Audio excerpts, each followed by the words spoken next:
kailangan mo maprobahan. The best way to test the theory na nakakadaya ang machine ay kumuha ka ng isang pilot area, yung pinakamalaking number of votes. Yun ang i-test mo. Kung yung number of votes na nilabas ay pareho nung bibilangin ng manual.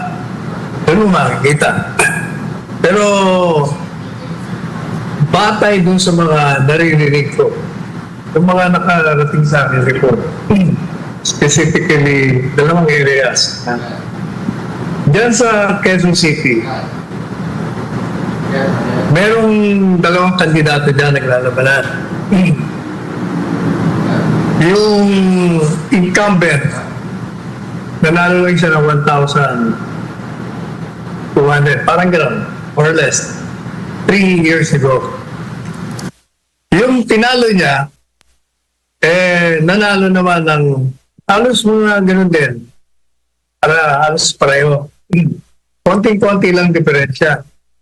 And sabi sa akin, ng mga nandun sa distritong yun, kaya daw nanalo yung tinalo last time, sapagkat napigilan nila na makapasok yung maglalagay ng mga balota sa makina. Yung mga pre-shaded ballots. Di ba lahat ng mga balota, binibigay yun, di ba? At yun pinapasok. Pagkatapos butuhan. Ang gusto nung nangyari nung kabilang partido, makapasok sila sa lahat ng presinto. Diba? Meron ng mga usapan doon between whoever para ipasok nila yung mga pre-shaded mabur doon sa incumbent na kongresista. But apparently, narinig ito ng mga tama nung pinalo. Hindi nila napapasok. But let's sabi, na-prostrate. Kaya nanalo siya. Kasi yun na ang duda nila before na dinaya sila.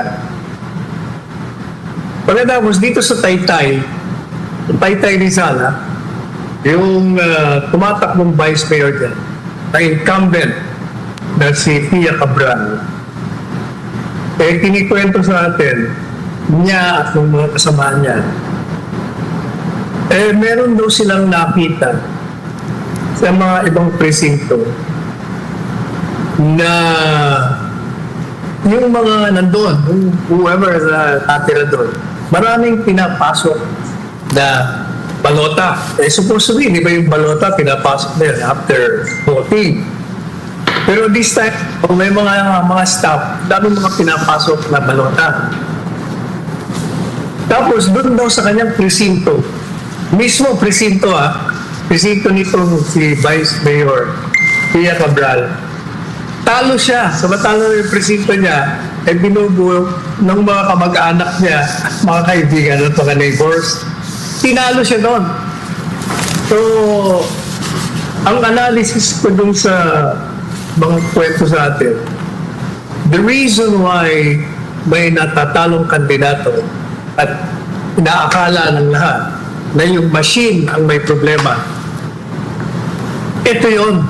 Hindi yung machine na may problema. Kung hindi yung mga balota na ibinibigay ng COMELEC sa lahat ng presinto ay may mga pre-shaded ballots na. Madalit sabi, gawa na yung iba. At pag nakakita ka ng pagkakataon na maipasok mo yun, wala. Pag binilang mo, walang daya pa rin kasi nandun yung balota. Paano mo ngayon malalaman kung daya o mali na kahit na hindi naman nagdaya ang machine? Simple lang. Kasi hindi ko tanongin ng COMELEC, ilang balota ang dinistribute mo sa buong Pilipinas? Ilang milyon? 64 million? Titingnan mo ngayon ilan ang bumoto. ikukumpara mo ngayon sa number of registered voters at kung ilan ang bumoto.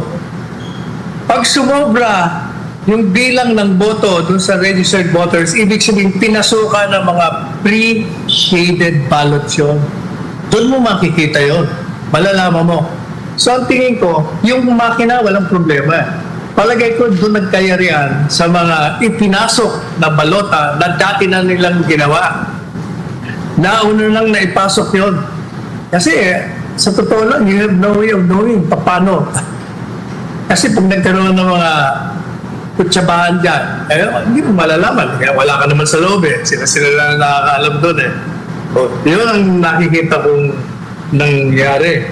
Kaya siguro, the Commission on Election, hindi ako naniniwala na si George Garcia nasa likod ng mga ganito. Kasi di ba sinasabi ng marami na dinaya ni George Garcia ang COMELEC. Pero mahirap sabihin na dinaya. Kasi kung nandaya si George Garcia para sa administrasyon, dapat yung mga alyansa lumabas. Bagsak na yung alyansa Ang lumabas pa yung mga dilaw. Tapos halos hati yung alyansa saka yung kabilang partido. O kaya sa tingin ko, malabo yung si George Garcia. Kaya ang payo natin kay George Garcia, para matigil na yan, kumuha ka ng pilot area, Chairman George. Tingnan mo yung pinakamalaki. Pwede kang kumuha sa Maynila, pwede kang kumuha sa Rizal, whatever. And then tingnan mo yung number of ballots na dinidistribute. Dapat nga ngayon mag-inventory na kayo. Ilan ang number of ballots na dinistribute nyo at ilan ang natira. Para makita nyo kung ito tumutugma doon sa number of registered voters na bumoto. Doon natin malalaman yan. At pag nalaman natin na gano'n, hindi yung makina may diferensya. Kung hindi yung mga balota na ginawa na nila at either pinasok nila before the voting sa makina or after the voting nung wala na nakakakita. Yun ang aking pananaw dyan. And Attorney Sal, kasi maliban dun sa mga mention mo, isa din sa nakita natin na problema kasi na-raise din ito dun during sa live coverage natin. Yung overvoting, Attorney Sal, bumoto siya ng 12, pero nakita dun sa receipt, hindi binilang yung mga kandidatong binoto niya kasi overvoting daw. Pero 12 lang talaga binoto niya, Attorney Sal. Hindi binilang yung kanyang boto? Oo, kasi according sa machine, yung 12 na binoto niya for setters, overvoting. Are you saying hindi pumasok yung balota sa machine? Pumasok. Ang kinount lang yung local officials. Yung senators hindi. Kasi overvoting daw. 12 lang ang binoto niya, Attorney Sal. Nag-overvoting. Kasi hindi ba pag nag-overvoting, dapat nga hindi bibilangin yun. Kasi overvoting Pag nagka-differential yung balota mo, yung mga edges, hindi naman papasok yun, hindi naman tatanggapin. Yun ang problema sa makina, masyadong sensitive.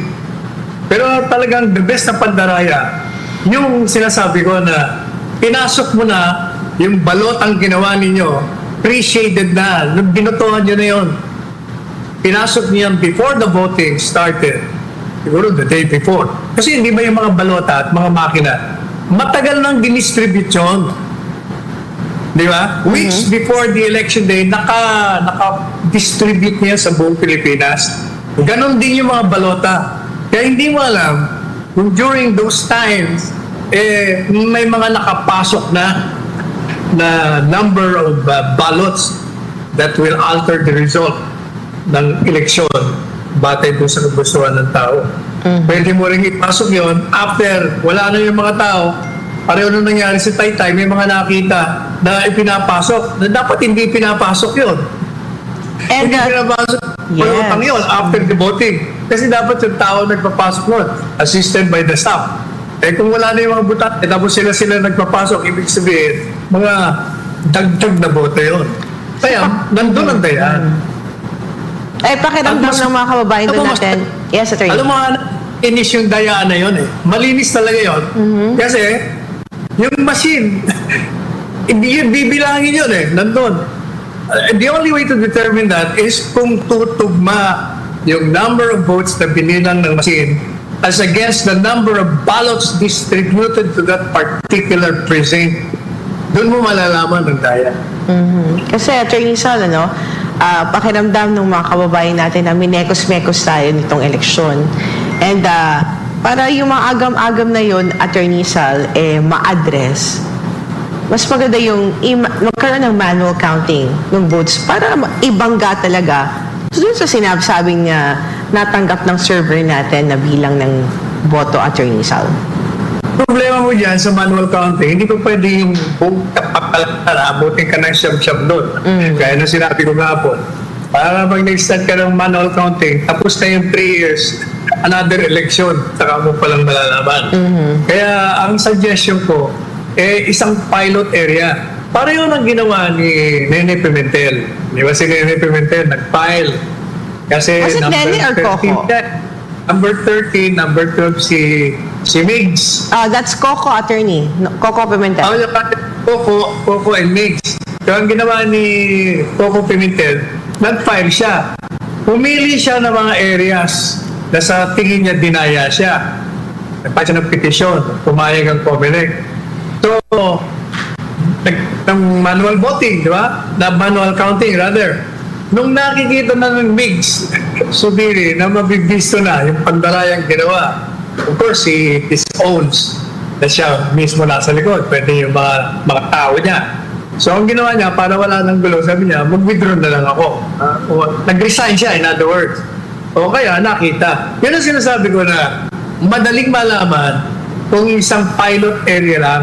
Kasi pag nangyari sa isang malaking lugar, it can happen anywhere. O doon mo makikita na talagang may daya.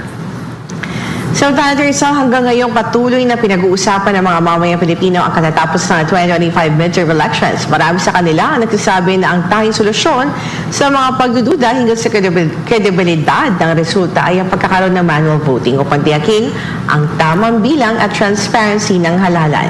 Prince Tripoli, Sir Ford.